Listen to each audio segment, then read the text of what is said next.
Hello and welcome to Hero Life. My name is Paul. Daniel, how are you? You look like you are dressed and ready for the Bahamas. I am. That's what happens when you're working from home.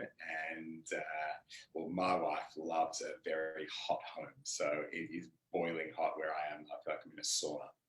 It's amazing. It's boiling hot where you are, and I think we are about 2 streets away. So there must be a very, very cool front at Jupiter Street in between the two of us. Right? Yeah, I'm doing well. I know we said we would dispense with the with the pleasantries at the beginning, but it was too easy a target for me to really tap into. So let's get straight on with it, shall we?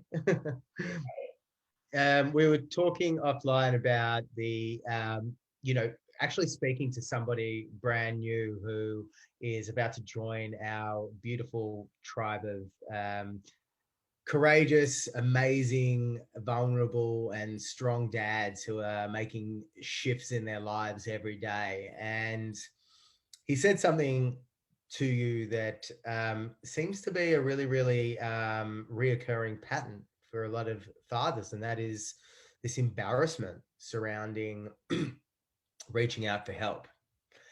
And it's so like it resonates so heavily with me because I think, like I've experienced that myself, this embarrassment associated with vulnerability because it's what society has taught us to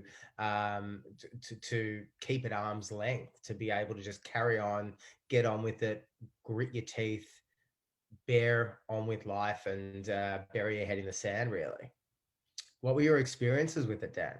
Yeah, well, I mean, it's very relatable in my own experience. Like, I feel embarrassed about doing many things, and I think you only get comfortable by doing things that feel uncomfortable and just continuing to show up and do it. And then eventually it just becomes comfortable to feel embarrassed and feel uncomfortable. And no doubt reaching out for help, especially in the health space, can be a challenge. And speaking to our new hero dad client, he had mentioned that he'd known about us for quite some time and had known a few people go through the program too, but he was just resistant asking for help. Even though he was struggling and, in his own words, suffering, he just felt that asking for help was quite humiliating and like he wasn't able to do it himself. And of course, the idea of a man being able to do it himself is something that's been passed on from generation to generation. But we're trying to break that cycle now, because when we take up the support from someone else and really extract great support and wisdom and encouragement and inspiration from others, we naturally start to thrive too. And we've just got to demystify that. We've got to break down those barriers, because people are really silently suffering, and there just needs to be platforms. And thankfully, there are platforms out there now where people can go to, especially men, to just ask for support, ask for help in all aspects of physical life, mental life, emotional life, home, work, whatever it may be. There's just great support out there. It's just being willing to ask for it and put your hand up saying, I just need a bit of help. Yeah, and we just finished speaking about me reaching out to, I suppose, a common contact that you and possibly I are going to be interviewing tomorrow.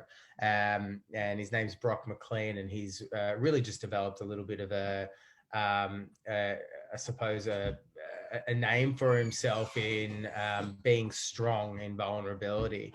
And I'll just rattle off a quote that he actually sent through to me, which was really just understanding essentially that there needs to be a shift in how men perceive vulnerability.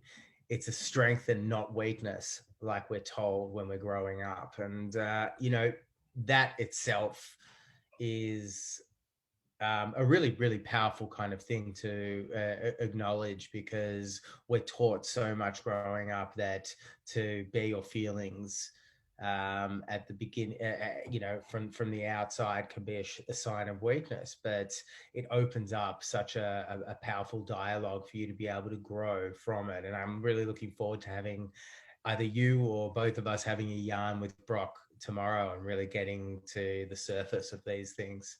Yeah, no doubt. I think when well-known public figures, especially sports people, get out there and share their vulnerabilities and really say that nothing's off limits, I mean, it inspires all of us. I mean, my greatest mentors and people I really look up to, they are just the most vulnerable people. They're doing exceptional things in the world, but they're doing it with an open heart and an open mind. And I mean, that just really inspires me. And that's what we want to bring to these talks and all the content that we create, is that, to be vulnerable is a great strength. Yeah, no one's interested in somebody who hasn't made a mistake in their life, or who hasn't had a challenge in their life. That's kind of pretty uninspiring. That's pretty, that's something that you can't really relate to.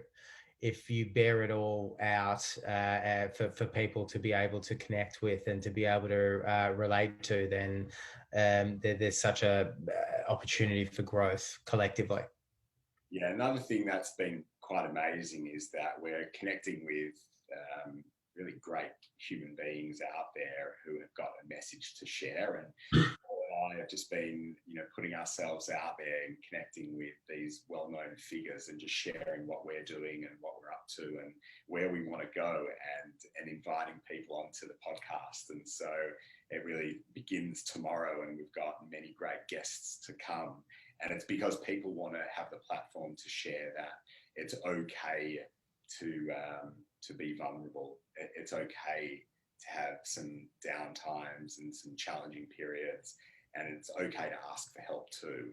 And so it'll be exciting to have these great figures that we all know talk about their experience and how their past lives in the sporting world has impacted them, and the great breakthroughs that have come since their careers have finished, and how they want to get out there and share their struggles during that time, which maybe none of us would have ever seen, because we put these people up on a pedestal and we think that they aren't exposed to the challenges of normal people.